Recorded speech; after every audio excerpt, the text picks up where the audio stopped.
നമസ്കാരം, കലാകൗമുദി ഓൺലൈനിലേക്ക് സ്വാഗതം. പി.സി. ജോർജിന് എതിരെയുണ്ടായ കേസും കോടതി നടപടികളും അറസ്റ്റും ജയിൽവാസവുമെല്ലാം വലിയ ഒരു രാഷ്ട്രീയ ആയുധമാക്കാൻ കേരളത്തിൽ BJP ഒരുങ്ങുകയാണ്.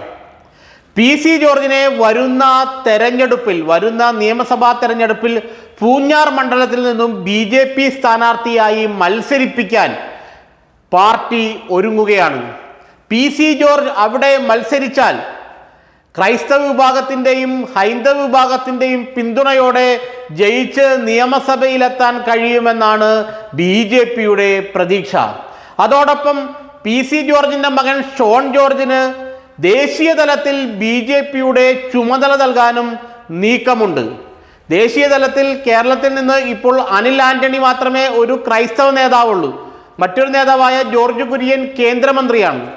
അനിൽ ആന്റണിയെ പോലെ തന്നെ ഷോൺ ജോർജിനും ദേശീയ തലത്തിൽ ഒരു ചുമതല നൽകി ഡൽഹിയിലേക്ക് കൊണ്ടുപോകാനാണ് ഇപ്പോൾ BJP നേതൃത്വം ആലോചിക്കുന്നത്. അതോടൊപ്പം തന്നെ പി.സി. ജോർജിനെ പൂഞ്ഞാറിൽ നിർത്തിയാൽ വരുന്ന നിയമസഭാ തെരഞ്ഞെടുപ്പിൽ BJPക്ക് പൂഞ്ഞാർ സീറ്റ് പിടിക്കാൻ കഴിയുമെന്നാണ് പാർട്ടിയുടെ കണക്കുകൂട്ടൽ.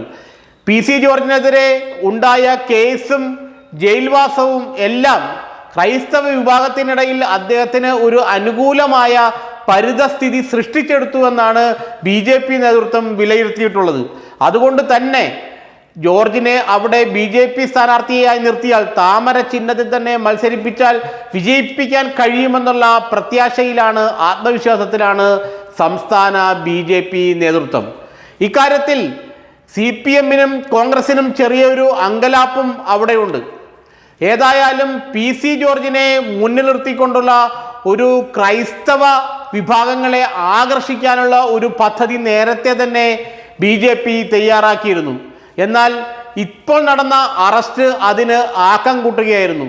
ശരിക്കും ക്രൈസ്തവ വിഭാഗങ്ങൾക്ക് പി.സി. ജോർജിൻ്റെ അറസ്റ്റിൽ ഒരു എതിർപ്പ് ഉണ്ട് എന്നാണ് പറയപ്പെടുന്നത്, അല്ലെങ്കിൽ അങ്ങനെയൊരു സൂചനകൾ പുറത്തു വരുന്നുണ്ട്.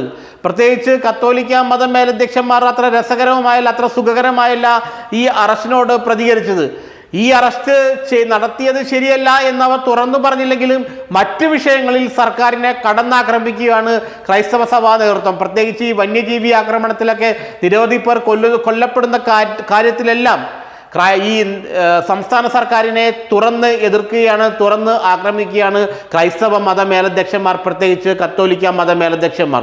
അപ്പോൾ അവർക്ക് സർക്കാരിനോടുള്ള എതിർപ്പിനെ തങ്ങൾക്ക് അനുകൂലമാക്കിയെടുക്കാനുള്ള നീക്കമാണ് ഇപ്പോൾ BJP നടത്തുന്നത്.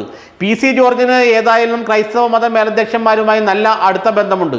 അപ്പോൾ പി.സി. ജോർജിനെതിരെ ഉണ്ടായ ഈ കേസും കോടതി നടപടിയും അറസ്റ്റുമെല്ലാം ഉർവശി ശാപം ഉപകാരം എന്ന നിലയിലാണ് BJP എടുക്കുന്നത്. ഏതായാലും പി.സി. ജോർജിനും മകനും BJPയിൽ കൂടുതൽ പ്രാമുഖ്യം നൽകാനുള്ള നീക്കമാണ് BJP നേതൃത്വം നടത്തുന്നത്. അഖിലേന്ത്യാ നേതൃത്വത്തിനും ഇക്കാര്യത്തിൽ താല്പര്യമുണ്ട്. കാരണം ക്രൈസ്തവ നേതൃത്വത്തിൽ നിന്ന്, ക്രൈസ്തവ സമുദായത്തിൽ നിന്ന് ശക്തനായ ഒരു നേതാവിനെ BJPക്ക് കിട്ടുന്നത് കേരളത്തിൽ വളരെ ഗുണകരമാണെന്നാണ് പാർട്ടിയുടെ വിലയിരുത്തൽ. അതുകൊണ്ട് 2026 തെരഞ്ഞെടുപ്പിൽ പൂഞ്ഞാറിൽ നിന്ന് BJP സ്ഥാനാർത്ഥിയായി പി.സി. ജോർജ് മത്സരിച്ചാൽ അദ്ദേഹത്തെ അവിടെ നിന്ന് വിജയിപ്പിക്കാൻ കഴിയുമെന്ന ആത്മവിശ്വാസത്തിലാണ് സംസ്ഥാന BJP നേതൃത്വം.